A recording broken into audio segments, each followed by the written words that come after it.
BNP chairperson Begum Khaleda জিয়ার ছোট ছেলে প্রয়াত আরাফাত রহমান কোকোর শাশুড়ি এসইউএফ মুকরেমা রেজা ইন্তেকাল করেছেন। ইন্না লিল্লাহি ওয়া ইন্না ইলাইহি রাজিউন।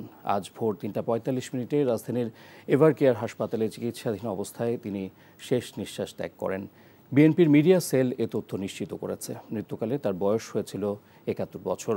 মৃত্যুর বিষয়টি নিশ্চিত করে বিএনপির ঢাকা বিভাগের সহ সাংগঠনিক সম্পাদক নজরুল ইসলাম আজাদ জানান, আজ বাদ আসর রাজধানীর বনানীর ওল্ড ডিওএইচএস মাঠে মরহুমার নামাজে জানাজা অনুষ্ঠিত হবে। পরে তাকে বনানী কবরস্থানে দাফন করা হবে। বনানী ডিওএইচএসে মরহুমা মুকরেমা রেজার বাড়িতে আছেন সহকর্মী নাহিদ প্রিন্স। চলে যাচ্ছি তার কাছে। নাহিদ, মরহুমার বাড়িতে বিএনপি নেতাদের কে কে উপস্থিত হয়েছেন জানাবেন। শুনতে পাচ্ছি।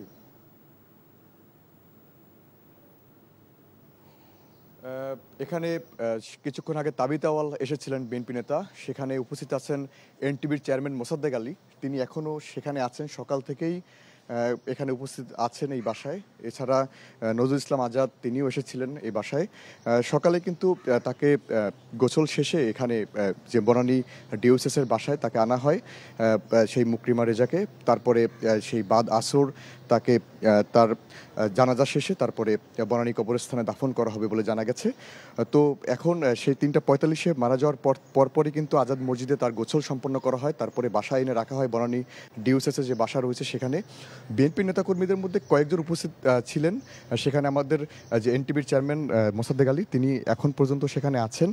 বিএনপি নেতাকর্মীদের যারা সিনিয়র নেতাকর্মী রয়েছেন তারা এখনও এখানে আসেননি, তবে জানা যাচ্ছে যে কিছুক্ষণ পরেই তারা চলে আসবেন। তবে তাদের যে আত্মীয় স্বজন রয়েছে, প্রয়াত আরাফাত রহমান কোকোর যারা আত্মীয় স্বজন রয়েছে তারা কিন্তু সেখানে উপস্থিত আছেন, এবং যে আরাফাত রহমান কোকোর যে 2 সন্তান তারাও কিন্তু লন্ডন থেকে ঢাকায় এসেছেন সকালে। তো সেই বাড়ির যে পরিবেশ সেটি হলো যে এখন সবাই উপস্থিত রয়েছেন, আত্মীয় স্বজনরা এসে বাড়িতে আসা যাওয়া চলছে।